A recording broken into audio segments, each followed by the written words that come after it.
The time has come for the Alolan Sandslash PvP IV Deep Dive. This weekend, March 12th, 11 a.m. to 5 p.m. local time is going to be Sandslash Community Day. And this is going to feature both Kantonian Sandshrew and Alolan Sandshrew spawning in the wild, like typical Community Day type fashion, which does give us access to a bunch of unique IV spreads, more so than usual outside of events, for Alolan Sandslash. So Alolan Sandslash being a meta-relevant kind of Pokemon for both the Great League and the Ultra League. In the Great League, it is more of a cup type Pokemon. I thought this definitely would warrant doing a PvP IV deep dive. For the Community Day exclusive attacks, you have up to 2 hours after the Community Day to evolve the Sandslashes with these attacks. The Kantonian Sandslash is going to be getting Night Slash, and the Alolan Sandslash is going to be getting Shadow Claw. They're not getting both Kanto, Night Slash, Alolan, Shadow Claw. Shadow Claw is pretty exciting,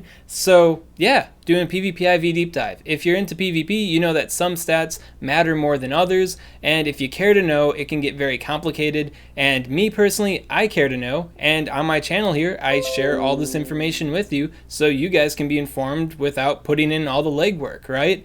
So that brings us to the PvP IV deep dive, helping you decipher what the most optimal PvP IVs are for Alolan Sandslash. Now, if you're not too familiar with PvP IVs, I definitely recommend checking out my PvP IVs simplified video, link up above and in the description. You know, get your feet wet with PvP IVs before you dive into the deep end here. And normally I have a face cam when I do these videos. I'm coming off of a 12-hour shift at work, so if I seem a little bit more rambly than usual and, you know, me not doing the face cam, it's because I'm pretty tired and gross looking, or more gross looking than usual. The reason why I'm doing this, though, is because I want to make sure I get this video out for people in, you know, Australia and New Zealand, because, you know, DankPods needs to know the premium Alolan Sandslash IVs. Am I right? Could I have better time management skills? Yes. But here we are, and the show must go on. By the way, you can also access all this information in a text-based format in my article, the Sandslash PvP IV Deep Dive, on GamePress, link in the description. Covers everything in a text-based format and goes over some more details than what I'm going to cover in this video. Once again, I'm kind of tired, and I'm mostly going to be going over the highlights. So if you want to get the juicy bits, you want the fine-tooth comb kind of information, link in the description to the article there. It also covers some Kantonian Sandslash and Shadow Sandslash, Shadow Sandslash information too. Man, saying that out loud, kind of rough. All right, but let's get into Alolan Sandslash. So the first thing people are going to want to know, is Shadow Claw better than Powdered Snow? And they're kind of even. You know, both of them are 2-turn fast moves. Both of them have 8 energy gains per hit. Shadow Claw does have a 6 base power, but Powdered Snow has a 5 base power. And if you consider that's an Ice type Pokemon using the Ice type attack, the same type attack bonus, it's actually a 6 base power attack too. So they're equivalent moves aside from their type coverages. So if you want to do more damage to like a Psychic type or a Ghost type Pokemon, a Water type, an Ice type, a Steel type, well, you have Shadow Claw. If you want to do some more damage to a Normal type, a Dark type, a Ground type, a Flying type, and so on, well, you have Powdered Snow. So it really comes down to what matchups you want, you know, your Alolan Sandslash to have an advantage in, or what you're expecting with a specific cup type format. I'd say both of the moves are perfectly valid. When it comes to the Open Great League and the Open Ultra League, I'd say the Shadow Claw coverage is a little bit more relevant, but when it comes to the Great League, you know, Alolan Sandslash is just a cup Pokemon to begin with, so it's like, it's going to depend on the cup, and then even then it kind of depends on what role you want it to fill in your team. So I'd say both fast moves are valid. If you're splitting hairs, wondering like, oh, which one should I have the premium IVs with? Well, on the Community Day, you can evolve both of them, and you can normal TM into Powdered Snow, no problem, at a later date. But if you decide on having, you know, Shadow Claw at a later date or something, well, then you have to use an Elite TM. So I'd say, you know, evolve all your best Sandslashes that you can during the Community Day hours so you can get the Shadow Claw. And if at a later time you want some of them to be Powdered Snow, well, then you have the option to do that relatively easily later on, where, you know, take an Elite TM to do the Shadow Claw. In this PvP IV Deep Dive, I am going to cover, you know, mostly Shadow Claw breakpoints. That's the main topic. But in each section, I will talk about some interesting nuggets for the Powdered Snow here for you to feast upon. I think I got some pretty good pretty good information on the Powdered Snow. So when it comes to Shadow Claw, Alolan Sandslash in Great League PvP, this is going to be a little bit of a different kind of situation for the PvP IV Deep Dive series here. You kind of just want to focus on bulk, you know, high stat product. I mean, HP is a little bit more favored in a way, so like I'd rather build the rank 8 than the rank 1 because the rank 8 has more HP, but overall at the end of the day it is kind of like a high stat product kind of situation. I know that's a little bit off brand for me, but you know, when the high bulk matters, I'm gonna highlight it and let you guys know. Now that doesn't mean that there aren't some cool things you can do with slight attack weights and higher attack weights, which I will highlight for you guys, but from my current perspective, if you can build a really high bulk one, like a rank 1 or a rank 8, like anything that's within like, you know, like the top 50, I guess, then that's going to be really good. But there are some cool things you can do with some attack weights. If you have at least a 115.31 attack weight, for instance, you can get breakpoints on Shadow Hypno, which can flip the 1-1 shield scenario against the Fire Punch because you do just enough damage to KO it before it's able to get to the second Fire Punch, and you could get a breakpoint on Mew. And that doesn't flip any even scenarios I can see right now, but Mew has that mystery box move pool going on, so yeah, who knows what matchups it could flip with Mew. You're getting a breakpoint on it, pounding that thing. And then on top of that, this attack weight can give you charge move priority on high stat products, so low attack weight, Vigoroth, Nidoqueen, and Pidgeot. So that's all pretty interesting and could be useful in like the Kanto Cup specifically, right? Because, you know, Shadow Hypno breakpoint, Mew breakpoint, charge move priority on Nidoqueen and Pidgeot. Could be pretty nice. Of course, you want to use, you know, Powdered Snow on Pidgeot, but you're using Shadow Claw. So, you know, every little bit helps in those kind of situations. Now, if you do want to pump it up even higher on the attack weight, a 118.24 attack weight does look pretty interesting too. It gives you boosted utility against Lapras and Walrein, of all things, and you get the potential to have CMP on Drapion. I don't think I explained CMP to you guys. CMP is charge move priority for people that are new here, so your charge move landing before their charge move lands if you happen to throw them at the same exact time, which could help you out in these matchups. Definitely helps out against Drapion because it's, you know, spamming Crunch and Aqua Tail, so taking that thing out sooner could be good. And then you also have all of the 115.31 attack weight benefits. One thing that's pretty cool about this attack weight too is that a lot of egg hatch stat weight Alolan Sandslashes can have this attack with pretty decent bulk. So you can use one of my PvP IV tables, linked down below in the description of course, to check your egg hatch Alolan Sandshrews now to see if you got this attack weight. You know, using pvpoke.com or whatever website you like to calculate stats with, you can check ahead of time, so you don't have to stress out during community day trying to see if you got the right thing, right? A good amount of egg hatch stat weights can get this, so that's pretty good. Now for the bulky Alolan Sandslash candidates, if you want to see if they, you know, have that high premium level of bulk, or you need some sort of like tiebreaker between them so you can determine which one's better than the other one, then I think it's good to simulate their performance against the Sableye in the 1-1 shield scenario and against Trevenant in the 0-1 shield scenario at various attack weights for like tie breaking. I'll show you what I mean here. So here we have pvpoke.com. If you haven't used this website before, your ability to perform in PvP will astronomically grow if you get very familiar with using this website. At any rate, you can see here I got an Alolan Sandslash and I got a Sableye. The Sableye here is going to be the rank 1, so I hit maximize with the overall, and then I've got Alolan Sandslash with some IVs. This one just happens to be the rank 1 stat product IVs, also maximized. And you can see in the 1-1 shield scenario, we're able to overcome it. And if you scroll down, this like little middle thing in the square here, the 1-1, it's greater than 500. That means you won that matchup. Now it is pretty close, right? But there is a little bit of wiggle room when it comes to this matchup, you know, aside from like, you know, the stamina here. So this is a matchup to compare to see, you know, which Sandslash is the better Sandslash for you. And you can check against a higher stat weight. So you can see I hit default, increase the attack stat.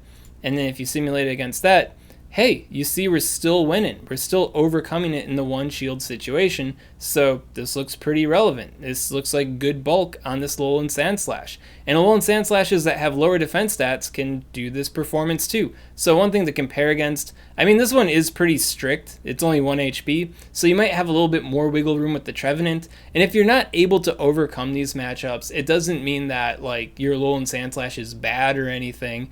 It's just, a tiebreaker. If you can't decide which one's the bulkier boy, this is a way to look at it. And then when it comes to Powdered Snow, Alolan Sandslash, these tiebreakers work for Powder Snow variants too, because it's just Sableye and Trevenant. It's going to be, the same exact kind of situation. So if you want to know if your ultra bulky Powdered Snow Alolan Sandslash is up to par, this is a way to check it out. So just to rehash here, I think bulk is generally better than, less bulk when it comes to Great League Alolan Sandslash, both kinds. But that 118.24 attack weight on the Shadow Claw could be pretty interesting, especially if you don't have any really good bulk options to begin with, right? So just something to keep in mind. Now when it comes to Alolan Sandslash and Ultra League PvP, things get to be a little bit more interesting. Comparing lucky traded IV spreads to the high stat product IV spreads, doing all these matrix simulations in a variety of scenarios against a variety of attack weights and defense weights against the opponents of variety stat weights too, there really wasn't a huge difference between lucky traded IV Alolan Sandslash and high stat product Alolan Sandslash. So to me, I don't think it'd be very disserviceable, to say, hey guys, you should probably build, the lucky traded ones, save a bunch of Stardust, and maybe save some XL candy for like an Alolan Sandshrew project. Now, if you are somebody that really does value that higher bulk, you think bulk is the way, stat product is the way, I'm not going to tell you you're wrong. You can spend the Stardust, you can spend the XL candy, but from what I'm seeing on paper here, it looks like the lucky traded IVs are roughly as good as the high stat product ones. And then on top of that, they get CMP in a variety of situations I'm going to describe to you. And you also get a whole litany of breakpoints on top of it, which don't seem to flip a lot of the even scenarios enough to make them necessarily better than the high stat product ones, but you do have that extra level of utility for overcoming those matchups, which can be pretty nice. So overall, I'm personally sold on lucky traded IV spreads for Ultra League Alolan Sandslash. So when it comes to the attack weights on Alolan Sandslash and Ultra League PvP, there's kind of a mid-range attack, and there's also a high-range attack. When it comes to the mid-range attack, what I'm looking at is a 149.14 attack weight that can get you an attack break point on my approved attack weighted Walrein from my Walrein PvP IV deep dive, link up above and in the description if you haven't seen that one yet. And then you also get breakpoints on a variety of other situations too, such as Abomasnow, Shadow Dragonite, both Giratina Altered and Origin forms at their raid weights, so that can be pretty nice.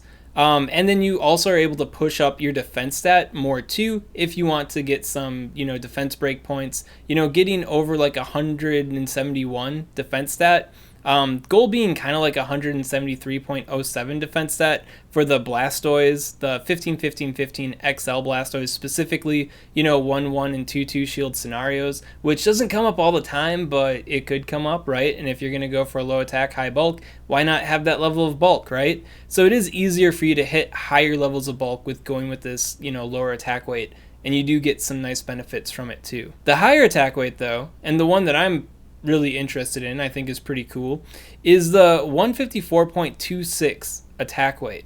With this attack weight, you nearly guarantee the Walrein breakpoint, the rank 1 Walrein breakpoint, which can help you flip that matchup or at least make it more consistent in a variety of scenarios. And then you also get breakpoints on Clefable, Driftbloom, Ferrothorn, Grambold, Shadow Grambold, Jellicent, Non-XL Lapras, Scizor, Shadow Swampert, Mandibuzz, Skuntank, Berserker, and Shadow Ampharos.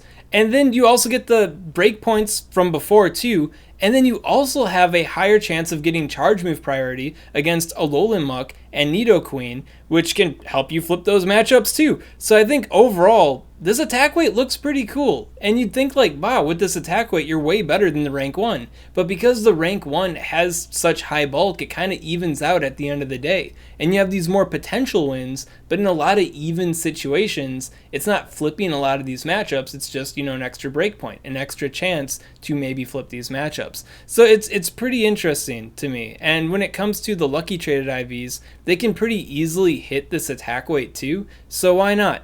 Now, if you do want to kind of rein things in and be mindful of bulk, I think having at least a 168 defense stat is pretty sober. And then after that, as much defense HP as you can get above that while having at least 154.26 attack. And I think that would be the most premium budget attack weighted Alolan Sandslash in my opinion. Now, if you do want a higher defense weight, of course, there is that 168 to 173.07 defense stat, which can help out against Blastoise. The high end of this being the 15-15-15 XL Blastoise. Other defense checks above 168, though, include Cofagrigus, 170.09 or above, Sylveon 169.47 and above, and Charm Alolan Ninetales, which is like 168.6 defense and above. Now, none of these breakpoints like matter enough on paper to me to really warrant going with a high bulk Alolan Sandslash over an attack weighted one. But if you are of the mindset of having like a higher defense stat, higher bulk in general, those are some goals that you can focus on when choosing your Alolan Sandslash candidates. And when it comes to all these defense breakpoints, this parallels for Powdered Snow Alolan Sandslash 2. The fast move doesn't change your defense stat, right? It only really affects the attack stat. So moving on to the topic of Powdered Snow Alolan Sandslash specifically in Ultra League PvP, I did notice a pretty tasty breakpoint at 148.29 to 149.94 attack, which helps out against Alolan Muck, which can help you flip the 2-2 shield scenario using the Ice Punch Bulldoze moveset. Now, if you are using Ice Punch with Blizzard, this attack weight can also help you flip the 1-1 shield scenario, which you'd otherwise lose without this attack weight. So, pretty good for Powdered Snow to keep in mind. That is a relatively slight attack weight, so I think you can still hit high levels of bulk while also getting this attack weight on a Powdered Snow Alolan Sandslash here. And for the Powdered Snow Alolan Sandslash specifically, if you want to do a little bit more of a bulk check on it, you can run it against the Snarl Alolan Muck at various attack weights in the 1-1 shield scenario, because it's not just about the attack breakpoint in that matchup, you also want to make sure you've got enough bulk to overcome it too, for the 1-1 at least, using the Ice Punch Bulldoze moveset. And here we have one of my canned PvP IV tables. People that are longtime watchers of the PvP IV deep dives here are already very familiar with these, but for those of you that aren't, this is just meant to get your feet wet with them. I have a variety of these tables linked in the description and also linked in the article, just to highlight the IV spreads that make the stat checks that I talk about in this video and in the article, right? So this is based on Great League PvP stats using the high attack weight that I mentioned, before. And yeah, I've got tables for each of the stat weights that I've been talking about. Now, if you value certain stat weights over other ones, then you can manipulate these tables down here by changing the attack, the defense, and the HP. For this table in particular, I have it curated to the Raid Egg Hatch IV floor, which is a 10-10-10 IV floor. These things will be spawning in the wild, so you do have the wild caught IV floor to work with too. So you can change that way as well. So yeah. So really nifty, really neat to work with, so you can more easily sort out which IVs you do have that are important for these stat checks. Now, before I wrap things up here, I do have to highlight Alolan Sandshrew here. Big XL, level 50 Pokemon for the Great League. It is mostly a Cup Pokemon, and even in Cups it is kind of a Spice Pokemon, but I feel like for an XL investment in the Great League, if you can get it, and if you've got the dust and resources for it, Alolan Sandshrew does have the SwagTips seal of approval as being a worthy investment. Now, when it comes to this guy, you definitely want to have the hundo, because it caps before the cap in Great League PvP, so having a 15-15-15 is the best you can possibly do for it. Now, if you don't have that, given all my matrix simulations here, the 12-13-13 seems to be acceptable enough. But I think overall, 12-15-15 is probably like the minimum I'd probably go. So like if you're looking at your like 14-14-14 and you're like, well, is this good enough? Technically it is. But because this is a Cup Pokemon, and even in Cups it's kind of a spice pick, I think you'll be more rewarded if you hold out longer for a 15 defense and 15 HP IV for Alolan Sandshrew. So this community is a great, opportunity to stock up on XL candies, and now that you know about attack-weighted Alolan Sandslash for Ultra League PvP, you might have some extra XL candies left over to invest in an Alolan Sandshrew for Great League PvP. So I just want to let you guys know about, some minimum stat checks that I noticed when it came to, Alolan Sandshrew here. At any rate, that's all I gotta say about Alolan Sandslash's PvP IVs for both the Great League and Ultra League PvP formats. If you got any questions on this content, of course, comment below, let me know what's up, and I'll be happy to help you out. And also, make sure to check out my article on GamePress, which might answer your questions, because it goes over more details than what's covered in this video here. And if you do want to know about Kantonian Sandslash. You know, the shadow. Now it's getting Night Slash. I hope to do a future video on that, but if I don't get to it, those details are also covered in the article too. So make sure to subscribe and check all this stuff out. SwagTips. I'd also like to give a special shout out to these Patreon supporters. If you want to support Swagman on Patreon, link in the description. And Shadow Sandslash